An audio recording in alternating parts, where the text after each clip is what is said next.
Hello বন্ধুরা, আমি সোজা এসে গেছি তোমাদের সঙ্গে বকবক করতে। তো শুভ সকাল, সবাই কেমন আছো বলো। তো দেখো আমাদের ঘরের সামনে যে গাছ পড়ে গেছিলো সেটা দিয়েই আজকে আমার ভিডিওটা আমি শুরু করছি। গাছটা কাটা হচ্ছে, সকালবেলায় কাটছে ওরাই, মানে আমার বর। তো আজকে রবিবার একবেলায় ঘরে থাকে সকালবেলাটায়, সেই জন্য গাছটা কেটে নিচ্ছে। কেন ঘরের সামনে পুরো জঙ্গল মতো হয়ে আছে। আমার ইন্টারেস্টিং তো যুক্তি ফুলের দিকে, গাছের উপরে যুক্তি ফুলের গাছ ভরা ছিল, মানে ওর যে কষ্ট হচ্ছে সেটা দেখতে পাচ্ছি, কিন্তু যুক্তি ফুল কখন দুটো তুলবো সেই আশায় আছি যে গাছগুলো করলে ফুলগুলো নেব। তো সেই হলো ব্যাপার। আর গাছটা খুব বেশি মানে শক্ত নয়, ওটা তো বক ফুলের গাছ ছিল। বক ফুলের গাছ খুব একটা শক্ত হয় না।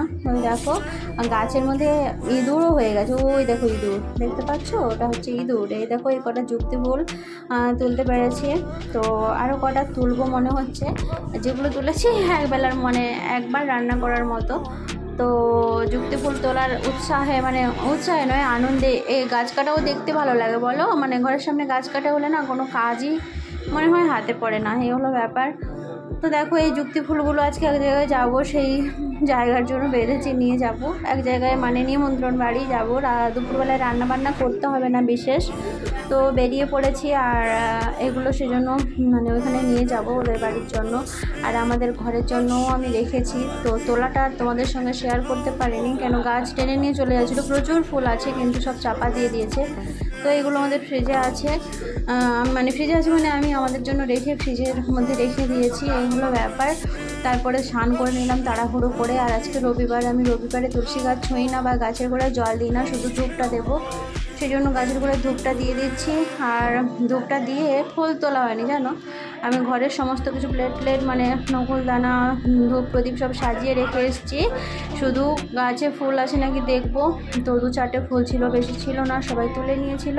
আর ফুল থাকে না, আমরা যে বাড়ি ভাড়া থাকি মালিকেরা তুলে নেয়, 2-4টেই থাকে। তো আমি ওইগুলো তুলে নিলাম, দিয়ে তাড়াতাড়ি করে পুজোটা দিয়ে রেডি হয়ে গেলাম। ভীষণ গরম লাগছে জানো, মানে এত গরম, প্রায় 11:30-12টার মধ্যে বেজে গেছে। আর গরম তাড়াহুড়ো করে যাচ্ছি, তার কারণ কি বলো তো? তার কারণ হলো যেখানে যাচ্ছি সেখানে গিয়েও আমাকে রান্নাটা করতে হবে, মানে আমার সবার রান্না নয়, আমাদের রান্না যেখানে যাচ্ছি সেখানে হবে খাবার, কিন্তু আমার ছেলে তো ঝাল টাল খাবে না।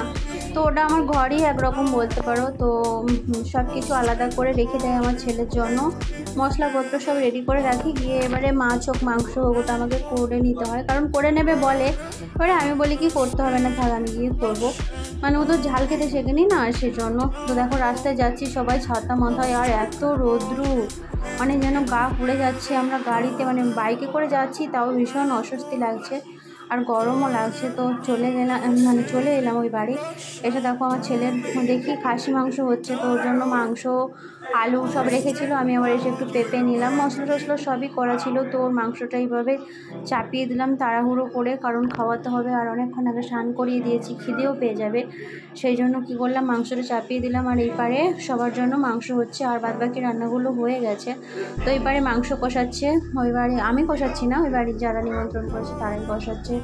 তো এই দেখো মাংসটা এরকমভাবে আমাদের হচ্ছে। আর খাসি মাংস অনেকদিন পরে খাবো, আনন্দ হচ্ছে, অনেকদিন আগে খাসি মাংস খেয়েছিলাম। তারপরে দেখো এইভাবে জল দিয়েছে প্রেশার কুকারে, কারণ এখানে আমার ছেলের মাংস এখন হচ্ছে, ওইখানে মানে ছেলের মাংসটা নামিয়ে নিলে ওই মাংসটা দেওয়া হবে। আমি বললাম জল দিয়ে দাও, ততক্ষণ একটুখানি ফুটুক, তারপরে প্রেশার কুকারটায় আমি চেঞ্জ করে নিলে দিয়ে দেবো ওই মাংসটা।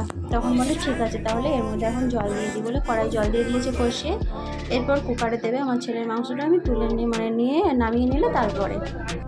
তারপর দেখো মানে মাংসটা ফুটছে, এবার আমি আমার ছেলের মাংসটা হয়েছে কি দেখলাম কি মাংসটা সেদ্ধ হয়নি, সেই জন্য আবার বসাতে হবে, তার জন্য জল বসিয়ে দিয়েছি। তো জল গরম করে দেবো, সেদ্ধ হয়নি অথচ জলটা দেখো একদম টেনে গেছে প্রেশার কুকারে, সেই জন্য কী করেছি একটুখানি জল বসেছি। কাঁচা জল দিলে মাংসটা তো খেতে কেমন হয়ে যাবে, সেই জন্য জলটা একটু গরম করে দিয়ে আবার 2টো সিটি মেরে নেবো। আর মাংসটা ভালো সেদ্ধও হয়নি এতক্ষণে। তারপরে যেখানে খেতে গিয়েছিলাম ওদেরই পাশের বাড়ি থেকে দেখো এটা হচ্ছে লাউ ফুল, কুমড়ো ফুলের বড়া দিয়ে গিয়েছিলো, ওটাই খাচ্ছিলাম। তো বলে খাও, এখন খেতে তো দেরি আছে, কয়েকটা কুমড়ো ফুলের বড়া খেয়ে নাও, তো সেটা খাচ্ছিলাম। আর এই দেখো আজকে এখানে রান্না হয়েছে মুগের ডাল আর পটল ভাজা, পোস্ত ছড়িয়ে আলু ভাজা। তো এগুলোই রান্না হয়েছে, পটল ভাজা, মুগের ডাল, আলু ভাজা, আর হচ্ছে তো চাটনি। আর তো তোমরা দেখলেই দেখালাম আগে, মাংস এদিকে হচ্ছে। আর ভাতটা দেখো এরকমের গামলির মধ্যে করে এখানে বানানো হয়, মানে যতবার আমি এখানে খেতে এসেছি তো বিরিয়ানিও ওই গামলির মধ্যে বানানো হয়। তো এই গামলির মধ্যে ভাত বানিয়েছি, কারণ ওরা তো দুজন, তো সেই জন্য গামলির মধ্যে ভাতটা এইভাবে বানিয়ে নিয়েছি। আমরা যেহেতু গেছি অনেকগুলো মানুষ, ভাতটা একটু বেশি লাগবে সেই জন্য। তো দেখো আমি আমার ছেলেকে অ্যাটলিস্ট খাওয়াতে বসে গেছি, তো খাচ্ছে। ওর তরকারিটা ফাইনালি হয়েছে, কেন প্রথমেই তো গন্ডগোল হয়ে গিয়েছিল, মানে জলটা টেনে নিয়েছিল, জল দেওয়ার পরে হয়েছে। ভাতটা মেখেছি, জানি না কতটুকু কী খাবে। তো মাংসগুলো দেখো আমি এইভাবে একদম সুসিদ্ধ করেছি ওর জন্য।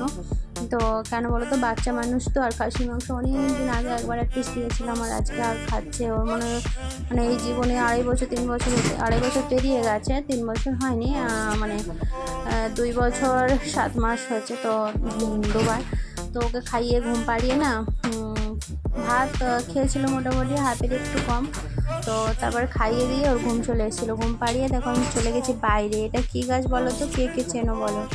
তো আমি বলে দিই, এটা হচ্ছে ফলসা গাছ। ওই দেখো ফল ছোট ছোট, এই ফলগুলো খেতে না খুব টেস্টি লাগে। আমি তো আগে জানতামই না যে ফলসা ফল বলে কোনো, হ্যাঁ পড়েছি বইতে, কিন্তু ফলসা কখনো খাওয়া হয়নি।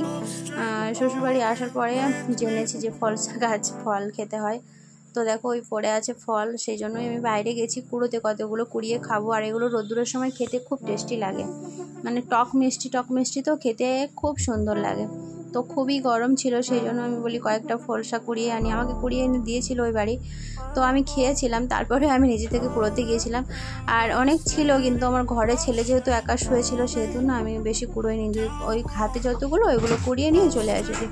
তো এসে ধুয়ে নিয়ে খাওয়াও স্টার্ট করে দিয়েছি। খেতে এত সুন্দর লাগছে না, মনে হচ্ছে এক বাটি দিলে বসে বসে এই খেয়ে নেবো, আর ভাত টাত কিছু খাওয়ার দরকার পড়বে না, এতটাই ভালো লাগছে। তো সেই জন্য ওইগুলো দাঁড়িয়ে দাঁড়িয়ে খেয়ে নিচ্ছিলাম খাওয়ার আগে, তারপরে না খেতে বসে গেছি। আর মানে যেখানে আমি খেতে গেছি আজকে, তো ওখানেও ওরা একটা বাড়ি, মানে একটা ঘর একটুখানি রান্নার জায়গা, যেমন ভাড়া বাড়ি হয়, ভাড়া নিয়ে থাকে। যেহেতু আমরা বাচ্চা নিয়ে 3 জন, ওরা 2 জন, তো এইভাবে নিচে আমরা সবাই একসঙ্গে খেতে বসে যাবো বলে ওনারা ভাত বাড়ছে, আর আমি ওখানে সাইডে বসে আছি, বসে তোমাদের সঙ্গে সেটা একটু শেয়ার করে নিচ্ছি। তো আমার ছেলে দেখো ওই উপরে ঘুম পাড়িয়ে শুইয়ে দিয়েছি, এরপর আমরা নিচে খেতে বসে যাবো। ওই পটল ভাজা, আলু ভাজা যেগুলো আগে দেখেছিলাম সেগুলোই, আর ডাল দিয়ে দিচ্ছে, ডাল দিয়ে আগে ভাজা দিয়ে ভাত খাবো। তো ডাল দিয়ে ভাজা দিয়ে খেতে ভালোই লাগে, গরমে তো খুব স্পাইসি খেতে ভালো লাগে না, কিন্তু আজকে অনেক দিন পরে যেহেতু খাসি মাংস খাবো, মনে মনে একটু আনন্দই হচ্ছে। খাসি মাংস খেতে আমার খুব ভালো লাগে, তো সেই জন্য ভীষণ মনে একটা, যারা খেতে ভালোবাসে, হ্যাঁ আমি খাসি মাংস খুব, যে একদম অনেকটা খেয়ে নেবো তা নয়, কিন্তু আমাকে 2 পিস 3 পিস মাংস, একটু আলু, একটু সবজি দিলে আমার খেতে খুব ভালো লাগে, তৃপ্তি করে খাই। তো সেটাই খাবো বলে একটু আনন্দ হচ্ছিলো। তারপরে দেখো ডাল আর ভাজা দিয়ে ভাতগুলো আমি খেয়ে নিচ্ছিলাম, আর ওরাও খাচ্ছিলো ওইদিকে। তো খেতে খেতে একবার করে ছেলের দিকে তাকাচ্ছিলাম, কেন ছেলে আবার উঠে যাবে কি না। তো দেখো এই মাংসটাও খুব সুন্দর সেদ্ধ হয়েছে, মানে এত সুন্দর সেদ্ধ হয়েছে না খেতে, আর এত টেস্ট, সেই জন্য এত সুন্দর খেতে লাগছে, খুব সুন্দর খেতে লাগছে। যেহেতু মাংস সেদ্ধ হলে দেখবে খাসির মাংস তার টেস্টই আলাদা আসে, মানে সুসেদ্ধ হলে, আর খেতে পুরো এত ভালো লাগছে। ভীষণ সুন্দর রান্নাটাও হয়েছিল, একদম ফাটাফাটি যাকে বলে একদম টপ, সেরকমই রান্না। তো তারপরে দেখো তোমাদের সঙ্গে একটা জিনিস শেয়ার করি, এই যে কাঁঠাল গাছটা হলো যেই বাড়ি খেতে গেছি একদম জানলা লাগোয়া, আর এই জালি না দেওয়া থাকলে নেটটা, তো কাঁঠাল হাত দিয়ে পারা যাবে জানলা থেকে, এরকমই। তো সেটা না শেয়ার করলেই নয়, আমার দেখতে খুব মজা লাগছিলো, সেই জন্য শেয়ার করে দিলাম। তো খাওয়া দাওয়া কমপ্লিট, একটুখানি রেস্টও নেওয়া হয়ে গেল, বিকেলে আবার রেডি হয়ে গেলাম আসার জন্য, মানে বাড়ি আসার জন্য। তো চলে আসবো, কেন বাইরে জামা কাপড় টাপড় সব আছে। চলো টাটা, ভালো থেকো সবাই।